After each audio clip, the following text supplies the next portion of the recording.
the rivers joined together to complain to the sea, saying, "Why is it that when we flow into your tide so potable and sweet, you work in us such a change and make us salty and unfit to drink?"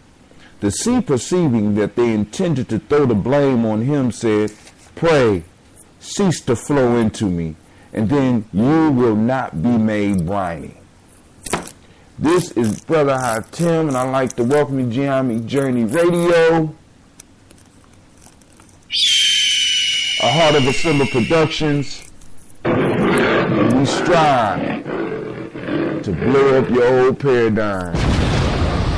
Now, of course, I'm reading from Aesop Fables, translated by George Fowler Thompson. This is a book that I purchased from ForgottenBooks.com. Aesop Fables, complete and original translation from Greek.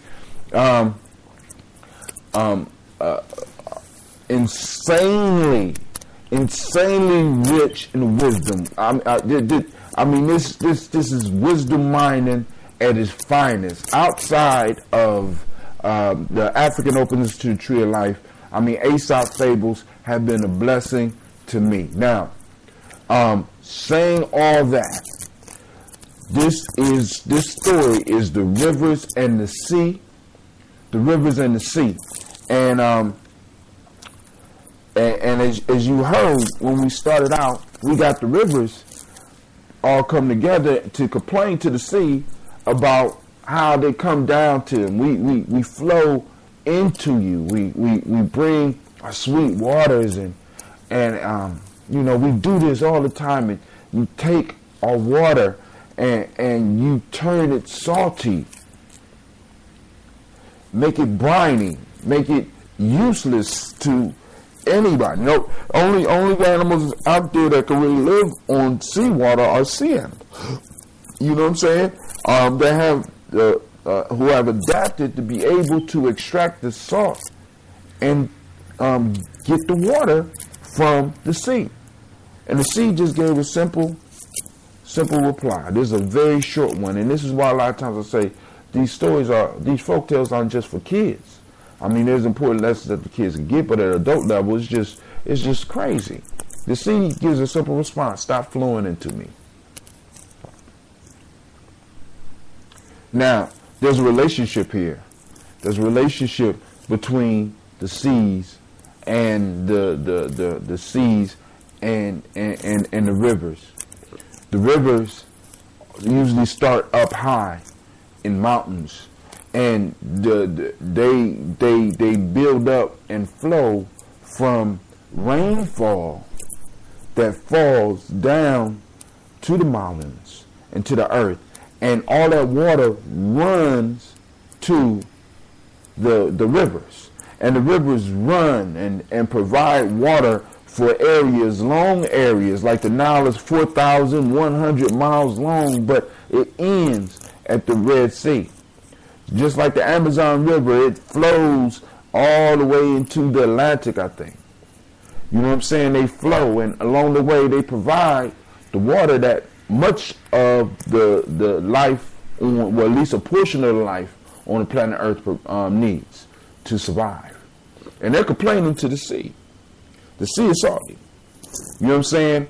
Not realizing that the very water that they are providing to the sea, or they perceive that they are providing from the sea, ultimately came from evaporated water that came up out the sea, became clouds, and flowed over the mountainous areas to let the rain drop. So it's basically these rivers, which are basically an extension of the sea, complaining about itself. Complaining. Hey, we bring this sweet water to this potable water, and you turn it to something unfit. You destroy the beauty that we bring you. But you know what you bring, so stop flowing into me. Let's just stop. You know what I'm saying? Just stop. You will no longer be a river if you stop. You know what I'm saying? You're complaining about what your task is. This is what you were designed to do. You were designed to bring the water to the larger body. Now, a lot of us in life, we are the rivers. And we flow into the sea, and we get upset because the thing that we are putting our effort, the thing that we are putting our time into, we believe that it's doing something negative to it. We believe that it's turning the beauty that we're bringing into ugliness. It believes that we believe that the time that we're putting into something a lot of times is being wasted. And just like the sea, I'm going to turn around and tell you right now, stop.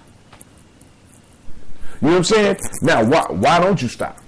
Because you're a river and you're going to pour into things. And the issue is we attach ourselves because this river is attached to how the water is. Not realizing that the water is going to change, and not only just change, the water is going to possibly go somewhere else, because that very water that may be flowing in the Nile that goes into the sea, goes into the Red Sea, may be the very same water that's taken up into a cloud and taken to the Atlantic, or that very same water made from the Amazon that flows into the sea and becomes salty water may be turned into a cloud, flow across the Atlantic and rain down on a desert, a place that needs water.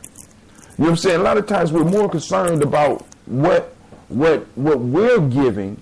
We're so attached to it that we want to see it all the way to the end rather than doing our part.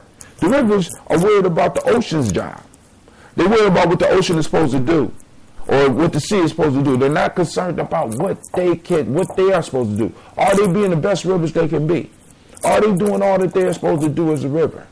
You know what I'm saying? Are you focused on what you're supposed to do as a river? Just bring what you're supposed to bring to me and let me do what I'm supposed to do. You know what I'm saying? And in some form or fashion, we all are a river, and in other options, we are the sea. Now, if you're going to give something, give it. Give it, let it go. Be about your business. You know what I'm saying? Don't be like these rivers.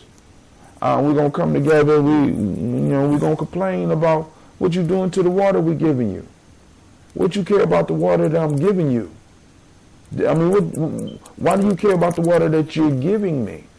When in fact, the water that you're giving me was already mine. You're giving it to me. Once you give it to me, it's mine. Why do you care what I do with it? If you don't want me to do what I do to your water, as you call it, keep it. You know what I'm saying? Sometimes we got to, and sometimes, like I said, if we that river and we honestly feel that we don't need to do that, we need to stop and become instead of being a river, we need to become a lake. Just keep our water. You know what I'm saying? We become a miniature body. You know what I'm saying? A water, rather than allowing the natural process to take place. Sometimes we're too attached to what we give. Sometimes we just have to give. Sometimes we just have to let go. Sometimes we just have to give, because that's what we were designed to do. We're designed to give our gifts. Now, some people are going to turn your gift salty and make it unpotable, make it unfit to drink. Others are going to do great things with it. And even sometimes, and this is one of the things that I realized in my life, even when I gave people stuff, whether it was information or actual things, and they did the wrong thing with it, eventually, what I gave them served them and moved them in a direction that I would hopefully like to see them move. I have sons that I gave tons of advice to, and I'm fortunate enough to say that, a majority of my sons are alive, and the majority of them are out of jail. You know what I'm saying? And so, they took some of the water I had. They made it salty for a while, but eventually they got the lesson. You know what I'm saying? Same thing with my daughters. I got more daughters. I thank God I got more daughters out of jail than I got daughters in jail. Hopefully I ain't got no daughters in jail.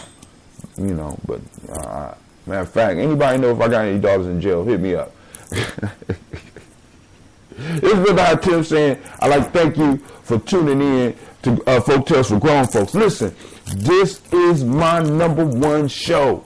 I mean, this show right here, for some reason, it's almost caught up with Gianni Journey. So look, I don't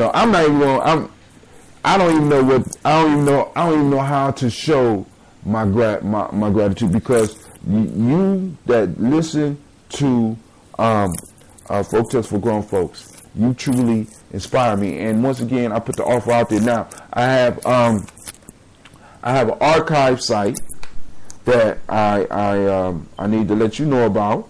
But while I'm getting that, what I want to say is for those of you that are interested, in doing your own a folktale, that you would like to do your own folktale, please let me know. You know what I'm saying? I had one brother last year, Robey, who did an excellent job, who sent me a folktale that he liked and he wanted to do his own version of. And he sent it in. If you have a folktale that you want me to go back over, or one that you would like me to cover immediately because you just liked it, or maybe you was trying to distill some wisdom out of me, you want to see somebody else's opinion, feel free to send it in. It don't just have to be an Aesop fable, because these fables, these folktales are basically folk wisdom that our ancestors passed down to us to get the lessons, important lessons out of life. Now, for those that want to follow what I've been doing, I have an archive. You go to Folktales Archive, Folktales with an S, archive.com. One word, folktalearchive.com. Also, join me on Giami Journey. Check out what we're doing as far as the tribe. Go to tribe.giamijourney.com. Yep, I got the site up. And I want to thank y'all for motivating me, because it's the rapid rise of this show that really started getting me to do other shows. So I'm experimenting, right? So now, this is Giami Journey Radio. Of course, you know it's a Heart of a Simba production.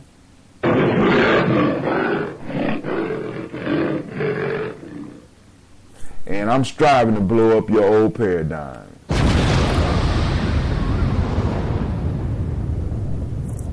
Peace. See you next Tuesday. That's folktalearchive.com or tribe, tribe.giamijourney.com. You can find the archive on there as well, but you also find a lot of other good stuff on there. So come and support the journey. Shop at our store, because you get stuff over Amazon. We got an Amazon store on there, and when you purchase a book or whatever you purchase to support the journey, the money goes directly back to help what we're doing as far as the journey. I want to take time again and say thank you.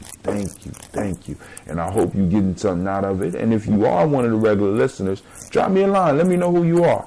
All right, with that, I'm saying peace.